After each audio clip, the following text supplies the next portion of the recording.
Christopher Robin was not to be disturbed. "I'm going to be St. George in the village play," he explained to Pooh, as they kicked through the autumn leaves. "I have to fight a fire-breathing dragon who has been eating damsels." He showed Pooh his St. George wooden sword. "And I've got a helmet somewhere, but you see, the thing is, I've got lots to say, so I have to learn my words. That's what actors do, and they must not be disturbed." Pooh thought about this, then asked, "This dragon, does it live anywhere near the 100 Acre Wood? Because, if it does, you might let it know that this is not the best place for finding what you said." Then Pooh had another thought, even more alarming. "And can you tell it that there's no spare honey around here either? Not even 5 fresh pots sitting in anyone's cupboard." "Oh, Bear," said Christopher Robin, "dragons are mythical creatures. Or are they extinct?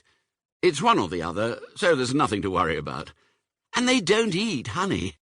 Now I must go. Please tell everybody, do not disturb."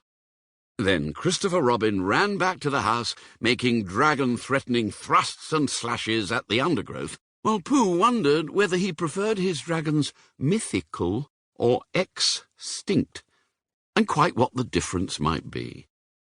Pooh told Rabbit, and Rabbit told Owl, and Owl told Kanga, and Kanga told Tigger, and Tigger told Roo, who jumped up and down, squeaking, "Look at me! I'm a dragon!" Then Tigger told everyone he bumped into, including Piglet and Eeyore, so that very soon all the forest knew about St. George and the fire-breathing dragon, and that Christopher Robin was not to be disturbed. Eeyore did not normally venture far from his gloomy place, but now that summer was over, it was gloomier than ever, and friends were not dropping by like they used to. "Not that like they used to was ever what you'd call often," muttered Eeyore. Of course, Christopher Robin used to pass by every now and then. Well, more then than now, thought Eeyore, because now Christopher Robin was not to be disturbed.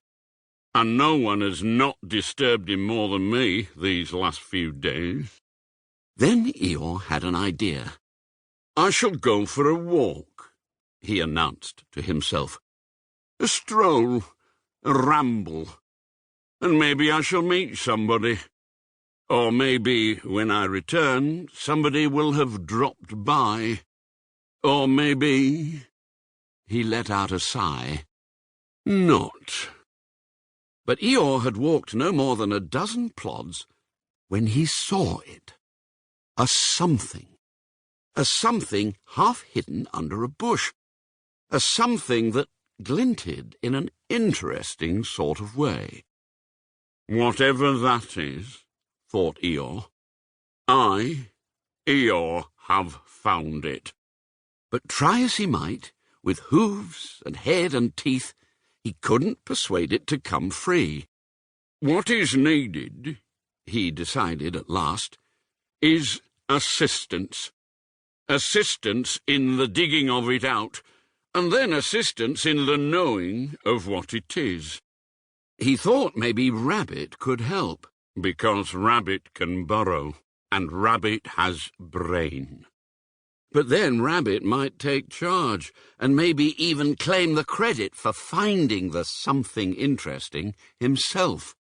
Perhaps Owl, he thought. But Owl did confuse him with very long words. Eeyore ummed, and then he ahed. He went this way, and then he went that way.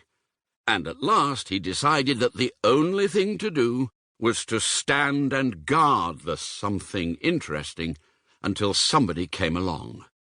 So he stood and guarded and waited as the wind blew and the leaves swirled and the sun sank ever lower in the sky.